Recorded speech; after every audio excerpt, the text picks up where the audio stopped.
매주 수요일 놓쳐선 안 될 글로벌 이슈도 점검하면서 그 안에서 또 시장에 대한 시선을 잡아내는 시간입니다. 글로벌 스나이퍼 GFM 투자연구소 이진우 소장과 함께합니다. 소장님 어서 오세요. 네, 안녕하세요. 네, 오늘 저희가 다뤄볼 이슈는요. 네. 또 주제 한번 확인을 해보면 파월의 친시장 발언, 한국 증시의 훈풍이라고 이야기를 꼽아봤습니다. 이 이슈 잠시 후에 나눠볼 거고요. 먼저는 지난주에 저희가 이야기 다뤘었던 이 트럼프 대통령과 또 푸틴의 만남에 대한 이야기를 네. 살짝 좀 정리해보고 가고 싶은데요. 네. 저는 관련 내용도 재밌었지만 사실 이 푸틴 대통령이 그렇게 지각을 많이 하잖아요. 네. 메르켈 총리랑 그때 2014년도 때도 또 4시간은 지각했다 맞습니다. 그러는데 예. 이번에도 35분 늦게 왔대요. 그런데 트럼프 대통령이 그걸 계산을 해서 그보다 20분을 더 늦게 왔대요.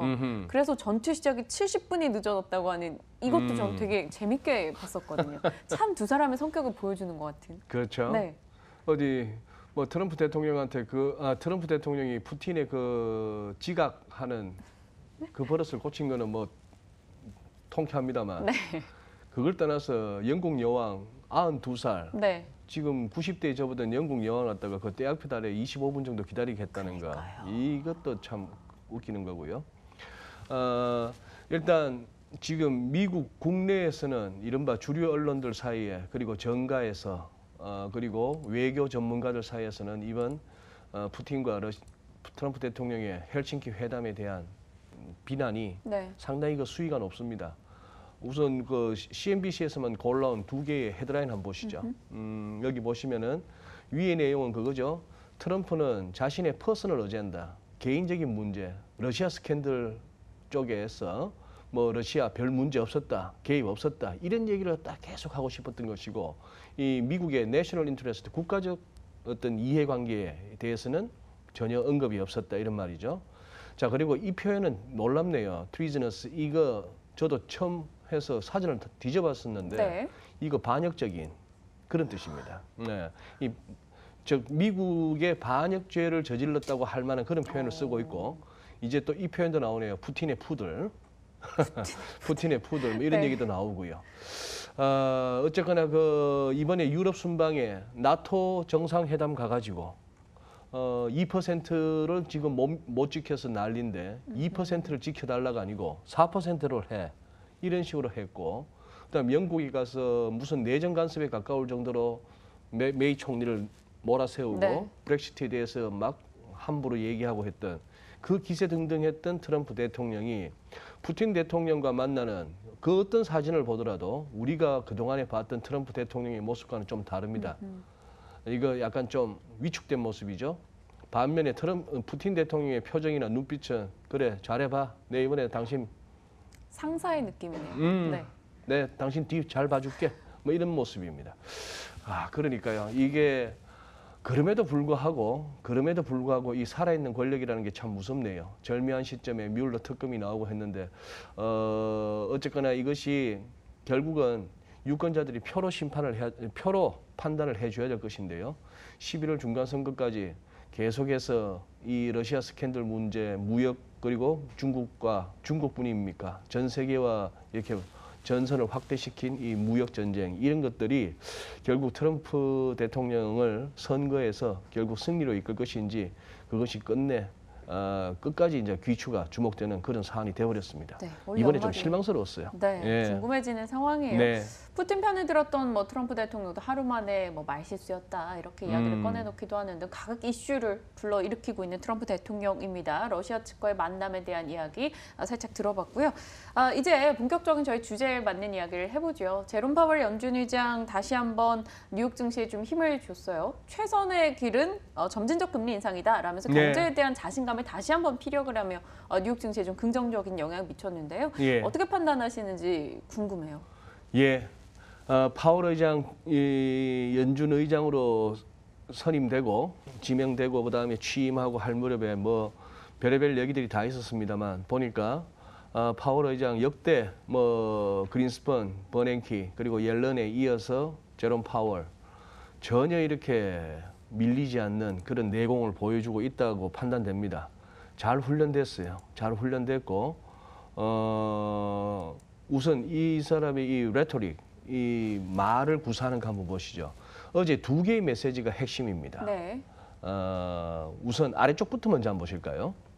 이 우리가 그토록 무슨 언론 매체에서 뭐 경제학 박사 학위가 없는 연준 의장 뭐 이런 걸 갖다가 화제로 삼고 했었는데 경제학자들이 가장 자주 쓰는 표현을 아주 무난하게 썼습니다. 네. 그게 뭐냐 하면은 on one hand 한편으로는 이러이러하고 그러다가 실컷 설명해 놓고 나서 on the other hand 그런데 또 다른 면에서는 이가 이런 얘기를 하면서 하는 것이죠. 자, 한편으로 금리 너무 느리게 인상하면은 인플레를 자극하게 되고 금융시장이 과잉으로서 금융시장 과잉으로 이어질 수 있다. 주가 같은 게 너무 올라간다 이 말이죠. 그렇다고 해서 금리를 너무 급하게 올리면은 경제가 약해지고 잘못하면 인플레이션이 계속해서 눌린다. 뭐 이런 얘기입니다. 자, 그리고 이제 어제 시장을 갖다가 조금 이렇게 떠받쳤다 내지는 시장으로서는 파월 의장의 의회 정을 갖다가 주목하다가 이 부분에서 결국 그건데요. 노동시장은 강력하고 뭐 인정해주죠. 네. 뭐 실업률이나 이런 것들. 인플레이션이 목표에 근접했다. PCE 기준으로 개인 소비 지출 기준으로 2% 전년비. 그리고 경제 전망이 미치는 위험은 대체로 균형을 이루고 있다. 이 얘기는 상방 리스크, 하방 리스크가 거의 뭐 균형을 이룬다. 지금 당장 무너질 걱정도 없다. 그렇다고 막 버블로 갈 것 같지도 않다.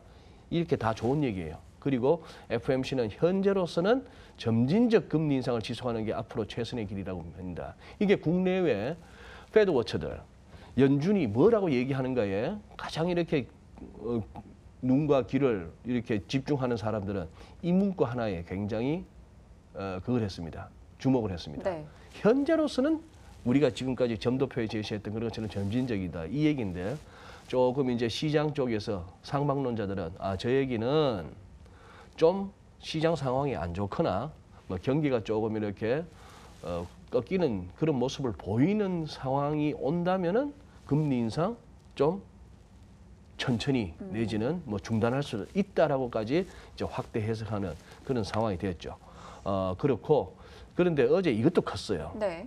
파월 의장의 저 부분이 조금은 늘 듣던 점진적 금리 인상인데 그 for now 현재로서는 하는 이 표현이 조금 이렇게 증시에 위안을 줬다면은 그 다음에 어제 넷플릭스가 상당히 궁금했었거든요. 왜냐하면은 그저께 이틀 전에 장 끝나고 나서 이 실적이 좀 안 좋다고 해서 막 13%, 15% 막 장 끝나고 그렇게 빠졌거든요. 그래서 뭐 CNBC에서는 이렇게 큼지막하게 썼습니다. 화요일 날 이 기술주들이 이거 엄청나게 쓰인 그 깔아앉을 상황이다. 그리고 팽도 이렇게까지 했는데 넷플릭스가 엄청난 반전을 이뤄냈습니다. 양봉은 양봉이지만 네. 결국 어제 전월비 한 5% 넘게 빠졌어요. 전일비.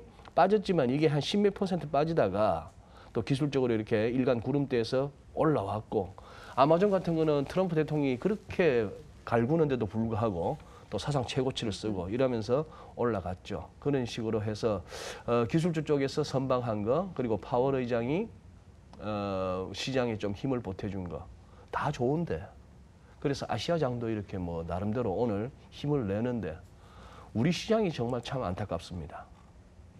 우리 시장이. 네.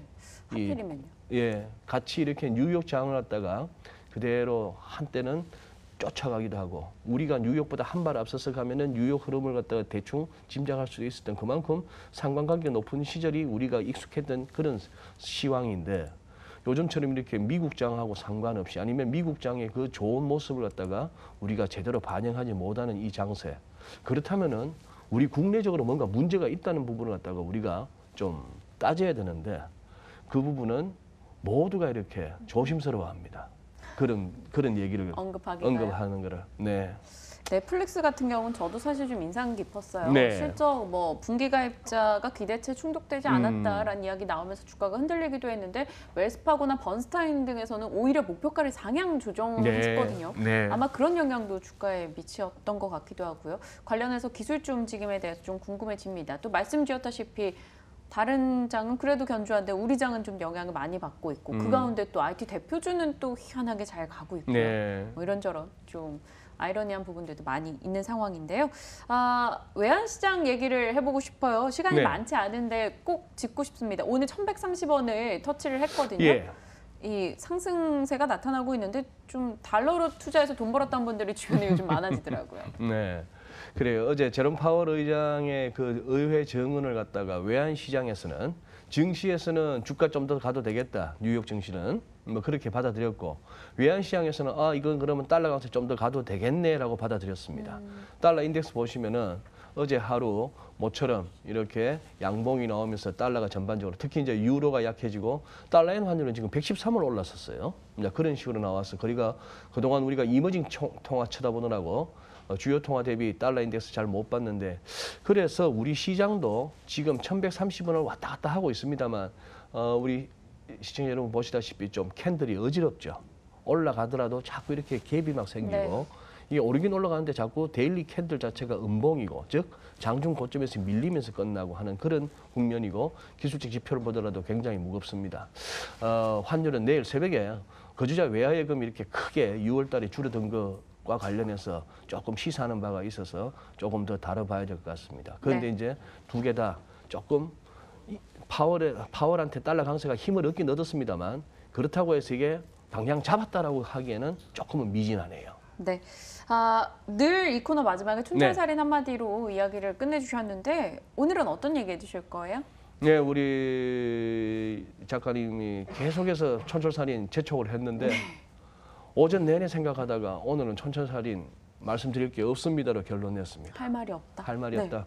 장이 너무 어려워요. 장이 너무 어렵습니다. 지금 뭐 그리고 어떤 이 장세에 대해서 과거 옛날 무슨 뭐 중국의 백가쟁명처럼 너무 똑같은 현상을 두고 이 얘기 저 얘기가 막 부딪히고 있습니다. 기술주의에 대한 흐름, 예를 들면 채권 시장에서 어떤 국채 수익률이 평평해지는 부분에 대한 경기 침체 온다 안 온다 얘기 뭐 이런 것들, 무역 분쟁이 무역 전쟁이 크게 영향이 있다 없다 이런 얘기 등등이 너무 그렇게 해서 지금 솔직히 우리 주식시장에서나 외환시장에서나 심지어 기관들 중심으로 가긴 합니다만 채권시장에 이르기까지 확신을 갖고 포지션 들고 가시는 분이 어느 정도 될까 저는 궁금해요.